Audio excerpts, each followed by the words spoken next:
నమస్కారం. వనవానికి స్వాగతం. ఈరోజు వార్తలలోని ముఖ్యాంశాలు. దేశవ్యాప్తంగా జరగనున్న జనగణన 2027 కార్యక్రమాన్ని రంపచోడవరం మండలంలో విజయవంతంగా నిర్వహించేందుకు అధికారులు సమాయత్తమవుతున్నారు. ఈ నేపథ్యంలో తహసీల్దార్ కార్యాలయంలో శుక్రవారం తహసీల్దార్ బాలాజీ, మండల పరిషత్ అభివృద్ధి అధికారి ఎంపీడీఓ ప్రసాద్ నేతృత్వంలో కీలక సన్నాహక సమావేశం జరిగింది. ఈ సమావేశానికి మండలంలోని కీలక అధికారులు, సిబ్బంది హాజరై జనగణన విధివిధానాలపై విస్తృతంగా చర్చించారు. ప్రభుత్వ మార్గదర్శకాల ప్రకారం జనగణన ప్రక్రియ 2 దశల్లో జరగనుంది. మొదటి దశలో భాగంగా మే 1 నుండి 31వ తేదీ వరకు ఇళ్ల జాబితాను తయారుచేస్తారు. ఈ ప్రక్రియలో భాగంగా ఎన్యూమరేటర్లు ప్రతి ఇంటికి వెళ్లి వివరాలను సేకరిస్తారు. రెండవ దశలో భాగంగా ఏప్రిల్ 16 నుండి 30వ తేదీ వరకు స్వయం గణన అంటే సెల్ఫ్ ఎన్యూమరేషన్ కు అవకాశం కల్పిస్తున్నారు. దీని ద్వారా ప్రజలు స్వయంగా ఆన్లైన్లో తమ వివరాలను నమోదు చేసుకోవచ్చు. ఈ 2 దశలను పకడ్బందీగా అమలు చేసేందుకు తీసుకోవాల్సిన చర్యలపై సమావేశంలో ప్రధానంగా దృష్టి సారించారు. ఈ సందర్భంగా తహసీల్దార్ బాలాజీ మాట్లాడుతూ, జనగణన అనేది దేశాభివృద్ధికి సంబంధించిన అత్యంత కీలకమైన కార్యక్రమమని, దీనిని విజయవంతం చేయాల్సిన బాధ్యత మనందరిపైనా ఉందని అన్నారు. క్షేత్రస్థాయిలో పనిచేసే సిబ్బందికి సరైన శిక్షణ ఇవ్వడం ద్వారా తప్పులలేని సమాచారాన్ని సేకరించవచ్చని ఆయన అభిప్రాయపడ్డారు. ముఖ్యంగా ఇళ్ల జాబితా తయారీ సమయంలో ఎటువంటి పొరపాట్లకు తావివ్వకుండా ప్రతి ఇంటిని పరిగణనలోకి తీసుకోవాలని ఆయన సూచించారు. ఎంపీడీఓ ప్రసాద్ మాట్లాడుతూ, స్వయం గణన ప్రక్రియపై ప్రజలకు విస్తృతంగా అవగాహన కల్పించాలని అన్నారు. సాంకేతిక పరిజ్ఞానాన్ని ఉపయోగించుకుని సులభంగా తమ వివరాలను ఎలా నమోదు చేసుకోవాలో ప్రజలకు వివరించాల్సిన అవసరం ఉందని ఆయన పేర్కొన్నారు. ఈ విషయంలో పంచాయతీ కార్యదర్శులు, గ్రామ రెవెన్యూ అధికారులు, సర్వేయర్లు తమ పరిధిలోని అన్ని ప్రాంతాలలో జనగణన ప్రక్రియ సజావుగా సాగేలా చూడాలని, ఏవైనా సమస్యలు ఎదురైతే వెంటనే ఉన్నతాధికారుల దృష్టికి తీసుకురావాలని వారు సూచించారు. ప్రభుత్వ పథకాల రూపకల్పన, సంక్షేమ కార్యక్రమాల అమలుకు జనగణన సమాచారం అత్యంత కీలకమని, అందువల్ల ఈ ప్రక్రియలో పాల్గొనే ప్రతి ఒక్కరూ బాధ్యతాయుతంగా పనిచేసి ఖచ్చితమైన వివరాలను నమోదు చేయాలని అధికారులు పిలుపునిచ్చారు.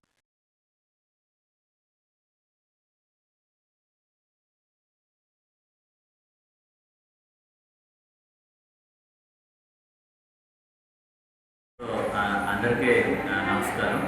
మనకి ఈరోజు రంపచోడవరం మండలంలో ఉన్న పంచాయతీ సెక్రటరీస్కి, అదేవిధంగా విలేజ్ రెవెన్యూ ఆఫీసర్స్కి, సర్వేయర్స్కి ఈరోజు సెన్సస్ నిమిత్తం, అంటే మనకి 2011లో ఏదైతే సెన్సస్ జరిగిందో దాని తర్వాత 15 సంవత్సరాల తర్వాత, అంటే 2021లో స్టార్ట్ చేయవలసిన సెన్సస్ని కోవిడ్ కారణంగా అదర్ రీజన్స్ వల్ల సెంట్రల్ గవర్నమెంట్ వారు ప్రజెంట్ 2026లో మే నెల నుంచి మే 1 నుంచి స్టార్ట్ చేయడం జరిగింది సెన్సస్ నిమిత్తం.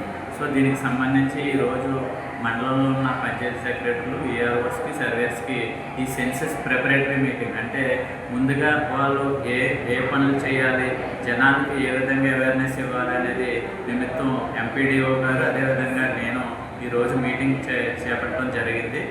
దీనికి సంబంధించి వాళ్ళకి పాపులేషన్ 2011 పాపులేషన్ నుంచి ప్రజెంట్ పాపులేషన్ ఏదైతే ఉందో దానికి సంబంధించి వాళ్ళని కన్ఫర్మ్ చేయమని చెప్పడం జరిగింది. అదేవిధంగా ఆ పాపులేషన్ బేస్ చేసుకుని ప్రతి ఎన్యూమరేటర్ని ఒక 700 ఆ జనాభాకి ఒక ఎన్యూమరేటర్ని ఏర్పాటు చేయడం కోసం మనకి హౌస్ లిస్టింగ్ బ్లాక్స్ అనేది ఏర్పాటు చేయాలి. కాబట్టి వాళ్ళకి సెక్రటరీస్కి పాపులేషన్ నిమిత్తం డేటా ఇవ్వమని చెప్పడం జరిగింది. అదేవిధంగా హౌస్ లిస్టింగ్ బ్లాక్ అనేది చేయాలి. కాబట్టి సర్వేలకి, వీఆర్ఓలకి, పంచాయతీ సెక్రటరీకి కూడా ఇన్స్ట్రక్షన్స్ ఇవ్వడం జరిగింది.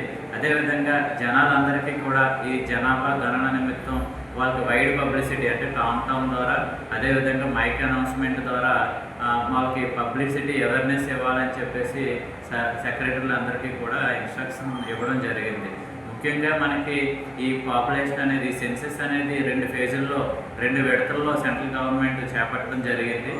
మొదటి విడతగా హౌస్ లిస్టింగ్, అంటే హౌసెస్ సెన్సస్ ఏదైతే ఉందో హౌసెస్ ఎన్ని ఉన్నాయి అనేది మొదటి మే నెల నుంచి మంత్ ఏదైతే ఉందో ఇయర్ మే 1 నుంచి 31 వరకు ఈ హౌస్ సెన్సస్ అనేది చేపట్టడం జరుగుతుంది. అదేవిధంగా రెండవ విడతలో, అంటే 2027 ఫిబ్రవరి నుంచి జనాభా గణన అనేది చేపట్టడం జరుగుతుంది. మొదటగా మనకి ఈ హౌస్ సెన్సస్ చేయాలి కాబట్టి ఈరోజు సెక్రటరీస్కి విఆర్ఓస్కి సర్వేయర్స్కి మీటింగ్ ఏర్పాటు చేయడం జరిగింది.